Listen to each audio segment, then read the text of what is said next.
नमस्कार दोस्तों, कैसे हैं आप लोग। आशा करती हूँ कि आप लोग स्वस्थ होंगे और जहाँ होंगे सुरक्षित होंगे। दोस्तों, हम आज और अभी चर्चा करेंगे कि डिप्रेशन का शिकार अक्सर क्यों हम लोग होते जा रहे हैं। दोस्तों, ये टेंशनाइज की दुनिया में टेंशन करना स्वाभाविक है, लेकिन टेंशन आप इतना ना कीजिए कि डिप्रेशन में चले जाएं। और टेंशन उसी बात का कीजिए कि आपको जो ईश्वर ने पथ दिया है चलने को, उस पथ पे आप चलते जाएं। और कहीं पे यदि पत्थर रोड़ा मिल रहा है तो उस पत्थर रोड़ा को आप साफ करते जाइए और अपने पथ को सदा क्लीन एंड क्लियर करके चलिए। जब आप अपने पथ को क्लीन और क्लियर करते हैं तो आप बहुत आगे बढ़ते चले जाते हैं। डिप्रेशन क्यों करना? डिप्रेशन कभी नहीं करना चाहिए।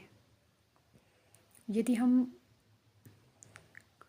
पूर्व की बात भी करें तो श्री कृष्ण से बहुत कुछ सीखने को मिलती है। जैसे कि श्री कृष्ण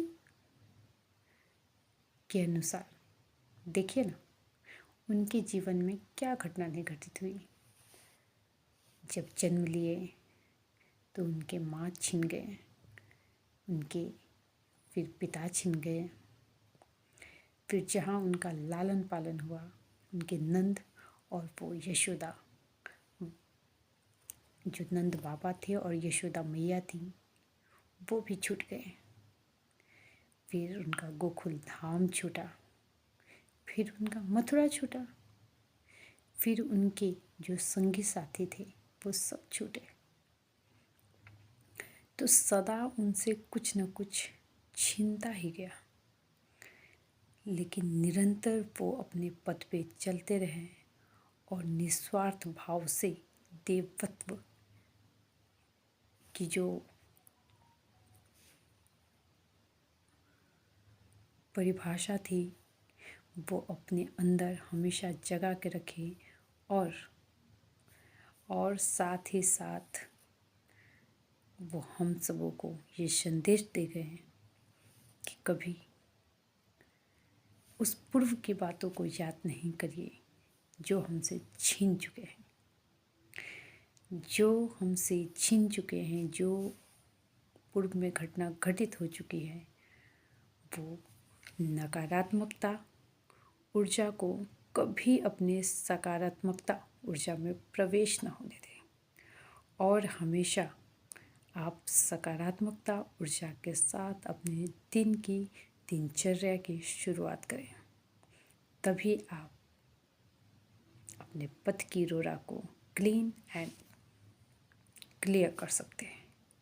तो दोस्तों, डिप्रेशन कभी नहीं होना है। डिप्रेशन एक बहुत बड़ी बीमारी है जो हम सबको खोखला कर देती है और अंततः वो खोखला के बाद क्या होता है? कुछ नहीं। हमारे शरीर में जब जान ही नहीं है तो ये हड्डी मांसपेशियाँ क्या है? कुछ नहीं।